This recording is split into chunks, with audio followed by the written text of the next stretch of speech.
অকাট্য সংশয় মুক্ত অব্যর্থ শাশ্বত জ্ঞানের আধার মহাগ্রন্থ আল কোরআন। আমরা যখনই তা পাঠ করি তখনই আমাদের হৃদয় পিঠে ফোটায় ফোটায় ঝরে পড়ে রহমতের পাক শিশির। বিশ্বাসে ভাবে অনুভবে দোলা দিয়ে যায় এক স্বর্গীয় অলৌকিকতা।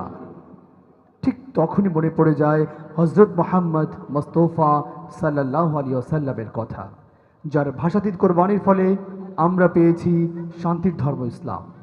সুপ্রিয় শ্রোতা, সেই মহান মালিকের মহাগ্রন্থ আল কোরআনের তাফসিরকে কেন্দ্র করে আজকে আপনাদের জন্য আয়োজন করেছে কোনাবাড়ি গার্মেন্টস শ্রমিক ও যুব সমাজের উদ্যোগে আয়োজিত চতুর্থ বার্ষিক তাফসিরুল কোরআন মাহফিল।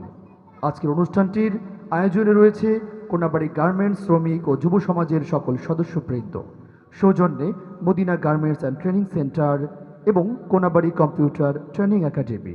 এছাড়াও যারা সহযোগিতায় ছিলেন আপনাদের প্রত্যেককেই অনেক অনেক অভিনন্দন জানিয়ে এ পর্যায়ে শুনব একটি মনকাড়া পরিবেশনা।